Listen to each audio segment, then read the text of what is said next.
ও ও, রাজকুমার কবে হবে দেখা তোমার আমার, ও ও, রাজকুমার।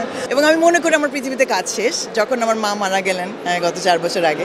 আমার সবচেয়ে বড় মেডেল হলো যে আমার বাবা মা তাদের বুড়ো বয়সে আমাকে কাছে চেয়েছেন এবং পেয়েছেন। কেমন লাগে না দেখতে যে ছোটদের মতন সারাক্ষণ ছবি তুলছি, মানে আমার ছেলেমেয়েরা খুব অফেন্ডেড হয় যে মা তুমি মানে ডাজন্ট স্যুট ইউ আর ফিট ইউ। আমি চেষ্টা করবো একটু আধুনিক হতে, আমি চেষ্টা করব যে আমার ডিজিটাল প্রেজেন্সটাকে আরেকটু বাড়াতে। ভাই আমি সবসময় খুব পারিবারিক মানুষ, তবে আমার ধরেন 30 বছরের ক্যারিয়ার, এখানে রাজনীতির অনেকে আমার ভীষণ বন্ধু, কিন্তু আমি নিজে সবসময় খুব পারিবারিক মানুষ। কেমন আছেন? ব্যস্ততা কেমন আপনার? আলহামদুলিল্লাহ আমি খুব ভালো আছি, আল্লাহ আমাকে অনেক ভালো রেখেছে।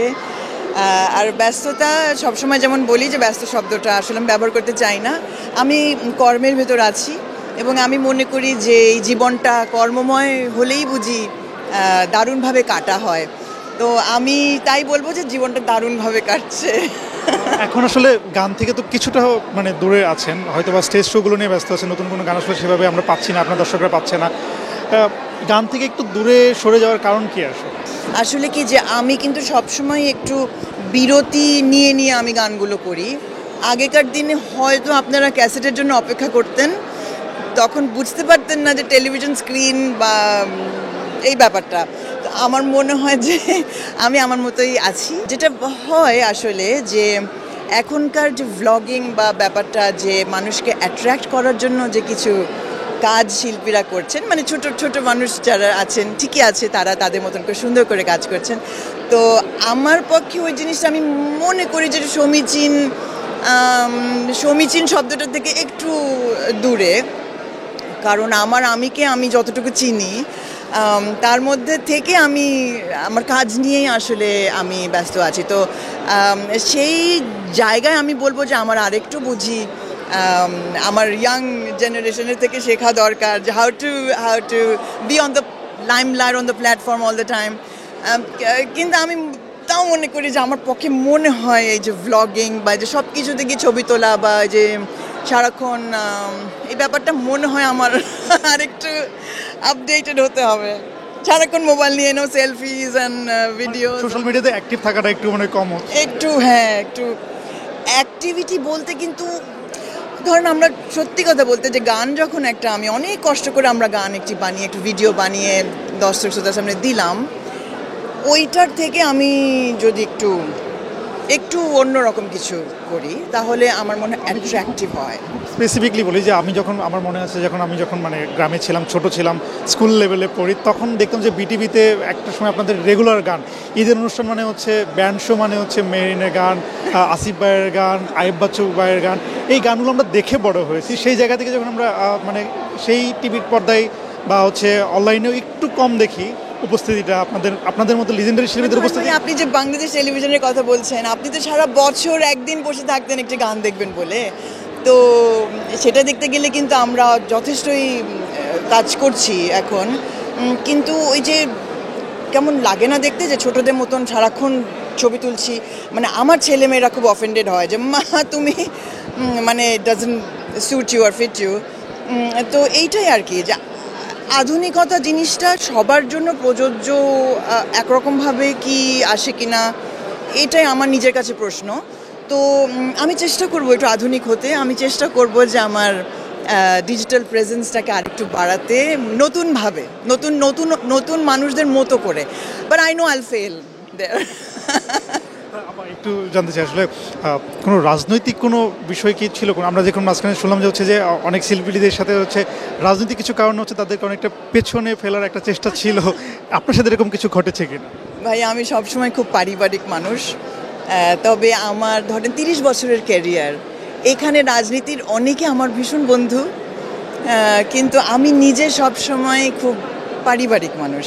আমি এই ব্যাপারটা থেকে আমি 100,000 দূর পথ হাঁটি, এবং দূর থেকে টেলিভিশনের পর্দায় আমি দেখতে আমার ভালো লাগে যে কে কী করছে কীরকম। তো আমি যে নিবৃত্তচারী এটা বোধহয় আপনারা সবাই জানেন, যে I am better on stage than anywhere else.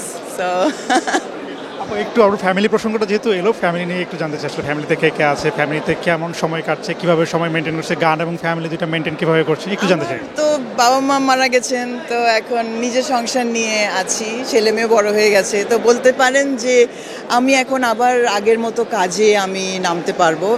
কারণ আমি যে শুধু সংসার করি বলে করেছি তা না, আমি ভীষণ মনোনিবেশ করে সংসার করেছি।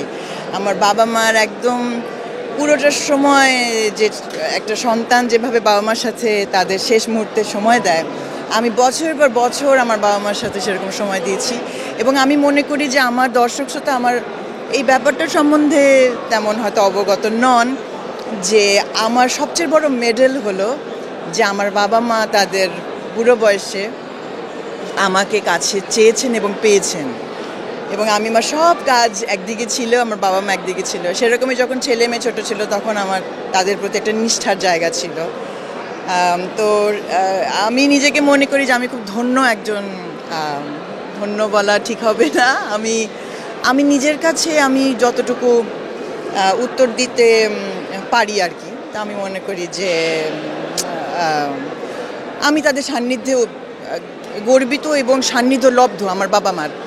তো এইটা আমার সবচেয়ে বড় মনে হয় যে আমার এই পৃথিবীতে আমার সবচেয়ে বড় নিজের কাছে দেওয়ার জিনিস, যে আমি আমার মানে খুব ছায়ার তলে সারা জীবন থেকেছি শেষ মুহূর্ত পর্যন্ত। এবং আমি মনে করি আমার পৃথিবীতে কাজ শেষ যখন আমার মা মারা গেলেন গত 4 বছর আগে। এখন আমি পৃথিবীতে যা করছি সেটা হলো আমার ছেলে মেয়ের দেখভালের একটা দায়িত্ব আমার আছে, তো সেটা করে যাচ্ছি। আর সুন্দরভাবে যেন আপনাদের ভালোবাসা আমি আমার জীবন অতিবাহিত করে শেষ দিনের অপেক্ষায় সুন্দর করে নিজের শেষ দিনটা, শেষ মুহূর্তটাকে আলিঙ্গন করতে পারি, সেটা আমার এখন একটা ইচ্ছা। একটা ছোট আবদার, সেটি হচ্ছে যে ছোটবেলায় আপনার রাজকুমার গানটা শুনে বড় হয়েছি এবং আমার ভীষণ পছন্দের একটি গান, একটু 2 লাইন যদি শোনানো যায় আমার জন্য এবং আপনার ভক্তদের জন্য। আমি অবশ্যই গাইবো ভাইয়া, কিন্তু এখানে ফ্রিকোয়েন্সি অনেক রকমের, এখানে হরেক রকমের আওয়াজ, তো অবশ্যই আমি চেষ্টা করব। আমি জানি না আসলে মাইক্রোফোনের মাধ্যমে কি গিয়ে পৌঁছবে। কাটে না প্রহর তোমার বিহনে, একা একা নিরালায়, কত যে দিন কত যে রাত, পথ যে থাকি আশায়, সোনালি রথে সওয়ারি হয়ে কবে তুমি আসবে কাছে, মনের প্রাসাদের সিংহাসনে কবে তুমি বসবে এসে। ও রাজকুমার, কবে হবে দেখা তোমার আমার, ও রাজকুমার, দু চোখ শুধু খোঁজে তোমাকে বারবার, ও রাজকুমার, মন শুধু বলে তুমি যে আমার, ও Rajkumar, I just wanna get you wherever you are. Thank you আপু। Thank you so much.